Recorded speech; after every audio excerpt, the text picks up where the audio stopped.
Cancer, hi, welcome to Mr. Queen PH. Titingnan natin kung ano ang energies na parating sa inyo ngayong new moon in Cancer sa araw ng July 6, 2024, 6:57 ng umaga Philippine time. So kung kayo ay nakatira outside of the Philippines, i-check nyo lang kung kailan yung eksaktong oras at araw ng new moon sa inyong lugar. So ito yung mga panahon na kung meron kayong i-manifest, especially mga new beginnings, ito na yon, no? Ito na yung best time for you to manifest.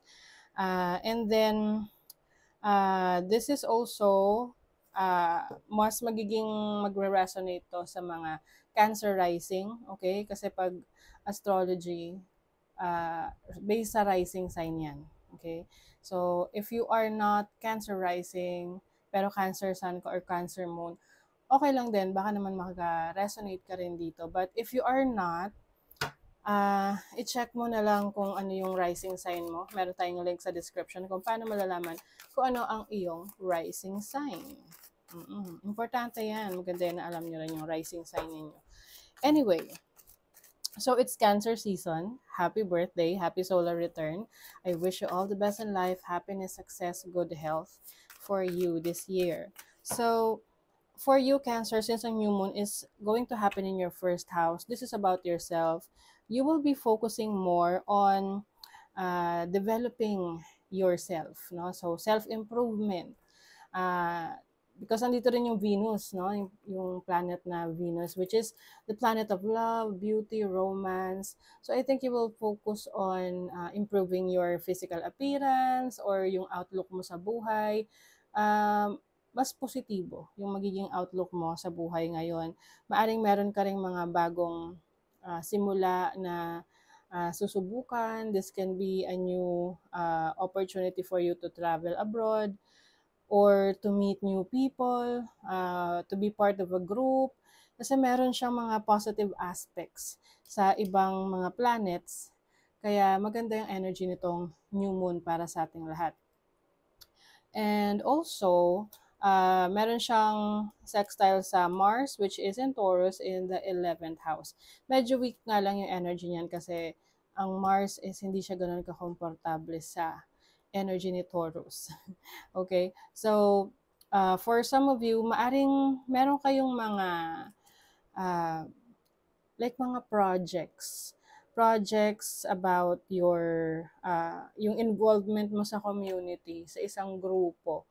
Pwedeng yung iba sa inyo magkakaroon kayo ng leadership role, can be sa career or mismo sa community ninyo. Let's say for example, magiging officer ka ng inyong homeowners association o kaya naman ikaw ay magiging officer sa PTA. Pero tapos na yung schooling, no?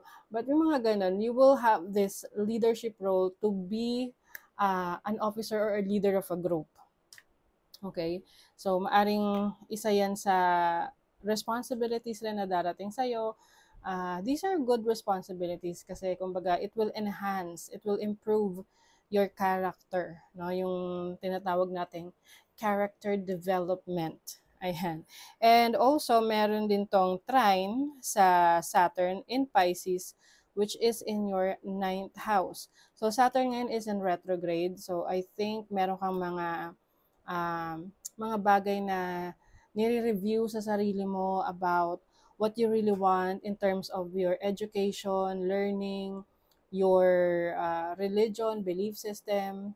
Kumbaga, inaalam mo kung ano talaga yung path na gusto mong tahakin. Kung mag-aaral ka ba, pagpapatuloy mo ba yung pag-aaral mo, o hindi na, no? Yung ganon. Or yung iba naman sa inyo, maaring ang isa sa i-reassess nyo rin ngayon is kung mag-a-abroad ba kayo or stay lang sa bahay or with your family na lang, no? Yung iba naman, if you will also consider a belief system na if you will be developing your relationship with the religion na kinabibilangan mo. So, it doesn't matter, no, kung ano yung pina-follow nyo na belief system. Ang importante, John, ang importante doon is you are resonating with it, no? Kumbaga, ang daming religion sa atin, 'di ba?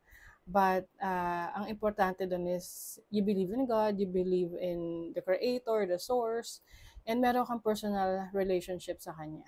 Okay? Sa Creator. So, I feel like you are really trying to be more, parang gusto mo pang palawakan yung isip mo sa about life, no? Maari kasing iba sa inyo nagkakaroon kayo ng transformation sa buhay nyo, spiritual awakening. So that's part of the changes that you are going through right now. And ayan ay nagli-lead sa'yo sa new beginnings, okay? So, maaring iba, may bagong opportunity sa ibang bansa. Some of you might be meeting a romantic partner. Pwede siyang nasa abroad. Pwedeng long distance relationship or foreigner. Okay? So, tinan pa natin what's up. You have the 5 of Cups o yung iba sa inyo, part ng realization nyo is yung mga bagay na pinagsisisihan ninyo. Yung mga parang pakiramdam nyo is parang sayang, sana pala hindi ko ginawa or sana pala ginawa ko. No? But some of you, this is regrets dun sa mga bagay na ginawa mo. Maaring merong mga connections, friendships na na-cut off dahil sa conflict with someone. You have the Empress. The Empress is abundance, o diba? Ito yung energy ng Venus, which is in your first house. So, I think ang pinaka-focus mo rin talaga is how are you going to improve your well-being, yourself. Kung paano ka pa mas magiging productive, kung paano mo pa mas uunlarin yung sarili mo.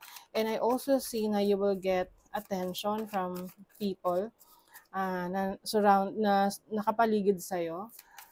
Can be sa school or sa workplace mo or sa community mo, you will get their attention, lalo na nakikita nila na may ini-improve ka sa sarili mo.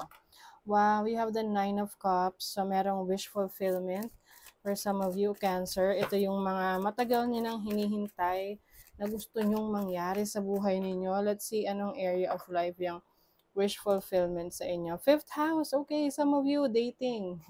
Maaring merong romance coming in for you. This is a new beginning for romance or new creative ventures. Meron kang mga creative ideas ngayon. Yung iba naman sa inyo, pwedeng may baby na parating, no? This can be pregnancy sa'yo or sa person that you are dealing with.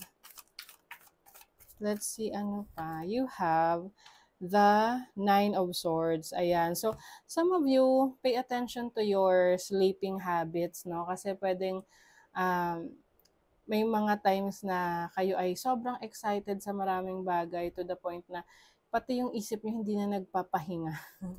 Oo, you've been thinking and thinking about a lot of things. Syempre, normal na kapag tayo na-excite, ang dami nating na-imagine. But for some of you, hinay-hinay lang, diba? Kailangan, kumbaga part of pag-aalaga mo sa sarili mo is also having a good sleep, diba? Yung maayos na tulog. What else? You have the book. O, diba? May pag-aaral talaga. Book is about knowledge. May training ka.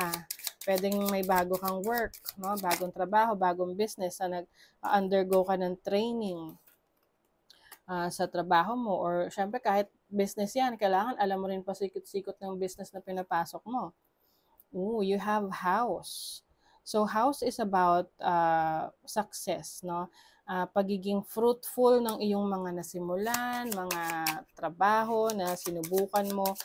Some of you rin, maaring merong success sa family, no? Within the family, na pati ikaw, of course, ay maapektuhan rin yan.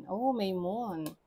Ayan. Moon is about great honors, no? Ito, kumbaga ay these are great honors that are bound to appear. So, yung intuition mo, lalong lalakas. Maaring you are also going to be recognized. Like what I mentioned sa inyo kanina, you are getting a lot of attention from your community, from your environment. So, take advantage of that.